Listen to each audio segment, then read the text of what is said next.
정인께서 계속 도둑 맞은 물건을 가지고 있는 사람이 도둑이다, 그렇게 말씀을 하시는데, 도둑질을 교사하거나 도둑질 한 사람은 뭐라고 표현합니까? 그게 도둑질 한 사람은 뭡니까? 도둑질을 하라고 시킨 사람을 교사범이라고 하죠. 도둑질 한 사람은? 그게 국민의힘입니다. 아니, 도둑질 한 사람은 뭐라고 합니까? 국민의힘이 아니고 도둑질 한 사람은 이재명 아닙니까? 제가 도둑질을 못하게 막던 사람이죠. 민간 개발 정인께서 못하게 도둑질 한 사람이 국민의힘이라고 하면은 민간 개발 도둑질 못하게 한 사람이 이재명입니다. 괜찮습니다. 괜찮습니다. 자, 민간 개발을 해서 민간 업자들이 엄청난 이익을 취하는 걸 하라고 강요한 게 국민의힘이고, 자, 그걸 막던 게 오늘 저기 때문에 이 국민적 궁금증 의혹의 실체를 한번 벗겨보겠습니다. 그래서 지사님이 그저께도 계속 이걸 들고 있었어요. 돈 받은 자가 범인이고 작물 나눈 자가 도둑이다. 자, 한번 들어보십시오. 네, 좋네요. 네. 이게 맞습니까? 지사님 네, 맞습니다. 겁니다. 네. 그래서 지사님 입장에서는 좋겠죠. 예? 자, 이건 어떻습니까? 설계자가 범인이고, 예? 돈 가진 자가 도둑이다. 어디 이 말은 틀렸습니까? 심상정 의원님하고 똑같네요. 다릅니다. 아까 설계자 범인이라고 돼 있던데. 설계자 죄인이라고 되어 있었죠. 그렇군요. 네. 왜? 가만히 계세요. 네, 도둑 어떻습니까? 설계 이 설계자가 범인이고 돈 가진 자가 도둑이다. 이 말은 어떻습니까? 설계자가 범인 아닙니까? 도둑을 설계한 건 범인이 맞고, 도둑을 막으려고 설계한 사람은 경찰이라고 하죠. 누가 보더라도 도둑질 한 사람이 도둑이고, 도둑질을 하도록 교사한 사람이 도둑이고, 그게 도둑질한 물건을 가지거나 나눈 사람은, 작물을 가진 사람은 작물압입니다. 그렇습니다. 그걸 못하게 막은 게 저죠. 자, 정인 성남시 대장동에 네. 왜 돈벼락이 쏟아졌습니까? 뭐라고요? 성남시 대장동에 네. 정인께서 근무하신 성남시 대장동에 왜 돈벼락이 쏟아졌습니까? 성남시 대장동의 설계자는 맞으시죠? 정인 맞으시죠?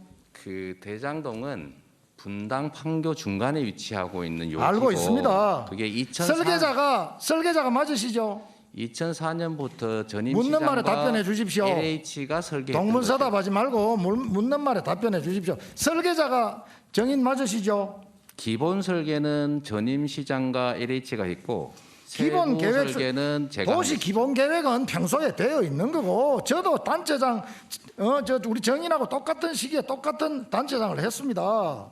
기본 계획은 도시에 원래 두고 있는 거고, 기본 계획 수립을 2015년 6월 달에 사업 시행자의 제안을 받아서 수행을 합니다. 기본 계획 수립 안에 재정 계획이나 인구 계획이나 재원 조달 계획이나 또 혹은 필요한 수익은 얼마만큼 되는가, 그 수익에 따라서 기반 시설은 어떻게 할 건가, 기부 체납은 어떻게 할 건가, 공공용지는 어떻게 할 건가, 이거 다 계산되는 거 아닙니까? 기본 계획 수립할 당시에. 그래서 기본 계획 구역 지정을 합니다. 용도 지정을 하는 겁니다. 맞습니까? 아닙니까? 뭐 절차에 관한 말씀은 맞는 것 같습니다. 맞죠. 그렇게 보면은 이 개발 계획 수립 당시에 사업 시행자가 유리하도록 설계가 되어 있다는 이야기입니다. 당연히 시장 군수는 개발 계획을 수립할 당시에 사업 시행자의 제안을 받으면은 그 제안을 검토를 해야 됩니다. 검토하는 과정에 인구 계획이나 재정 계획이나, 자, 그러면 투자는 누가 할 건가, 수익은 어느 정도 남을 건가, 그다음에 이 사업으로 인해서 공공시설이나 기반시설은 얼마 정도가 타당한가, 이거 충분히 계획해야 됩니다. 그런데 그 계획은 뒤로 하고 오히려 그 계획에 의해서 뭐 5,500억을 뭐 공익 환수를 했다, 그런 법에도 없는 용어를 쓰시는데, 자, 하나씩 짚어보겠습니다.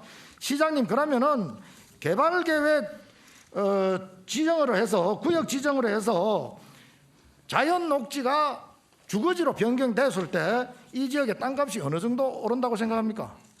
당시에 저는 그 동네가 임야 전답 이렇기 때문에 실제로는 150만 원대 정도 평당 그 정도로 거래되는 걸로 그때 당시에 아니 땅값이 몇 배 오른다고 생각합니까? 저는 최하 2배 이상 오르기 때문에 한 6천억, 9천억이 남는다고. 성남시 일대에 공시지가 기준으로 땅값을 전부 다 조사를 해봤더니만은 저도 전부 다 조사를 했어요. 여기 데이터가 있는데 6배 내지는 10배까지도 오른 데도 있습니다. 단순하게 용도 변경만 하면 개발계획 구역 지정만 하면은 그렇게 땅값이 오릅니다. 그래서 그런 기준으로 보면은 지가 6,200억이 개발계획 구역 지정만 하더라도 이게 단순하게 6배만 하더라도 돈이 3조가 넘는 돈이 생깁니다.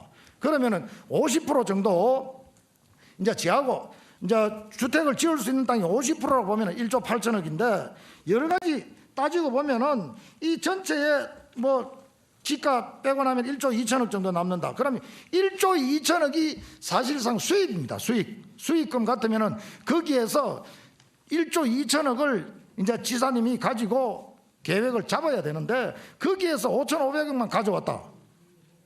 잘했습니까? 그래서 제가 다 환수하는 거 하려고 그랬는데 불행하게도 우리 박상민 의원님이 소속한 국민의힘이 극력하게 부결하면서 지방채발행 막고 지사님 하면서 그렇게 정치적인 발언하지 마시고 저도 지방행정하면서 이 도시개발계획 재건축 많이 했습니다. 지사님 당초에 개발계획 수립할 때 이거 전부 다 넣어야 됩니다. 예상되는 수익금은 얼마인가, 기반시설에 얼마를 투자할 건가, 그렇게 계획을 해서 조정을 하고 인허가권을 행사를 해야 되는데 이미 지사님은 그 형평을 잃고 사업 시행자에게 돈을 만들어 준 겁니다. 그래서 그 이익을 가지고 돈을 줘놓고 거기에서 반을 가져왔다고 해서 공공환수다. 이건 말이 안 맞는 이야기입니다. 그래서 저는 범인이 설계자다. 이 사건의 범인은 이재명이다. 제가 좀 답을 드려도 될까요? 예. 네. 뭐 이거 답변이 필요한 것 같은데 간략하게 좀 해주십시오. 정리해서. 네, 존경하는 박성민 의원께서 지방단체장도 해보셨으니까 잘 아실 텐데요. 말씀하신 것처럼 용도 변경을 하면 엄청난 개발 이익이 생겨납니다. 그거를 100% 저희가 환수하려고 했는데 그거를 극력 다수 의석을 동원해서 막은 게 바로 우리 국민의힘입니다. 이름 바꾼다고 딴 사람 되는 거 아닌 것처럼 당시 새누리당 시의회가 당론으로 막았다는 거 말씀드리고요. 그래서 불가피하게 포기할 수는 없고 민간 개발을 허용할 수는 없고 미룰 수도 없고 그래서 부득이하게 70% 환수하는 일을 했다라는 말씀드리고요. 당시에 왜 지금 답변 중이잖아요. 좀 계세요. 당시에 왜 답변 중입니다. 당시에 왜 환수 못했냐? 다 환수했어야지 이렇게 말씀하시니 제가 감사하게 생각합니다. 앞으로는 공공이 환수할 수 있도록 제도 좀 보완해 주시고 분양가 상한제 다시 도입하는 거 동의해 주시고 개발이익 100% 환수하는 거 국민의힘에서도 앞으로 동의해 주시면 제도로 만들어서 그렇게 하는 게 좋겠습니다.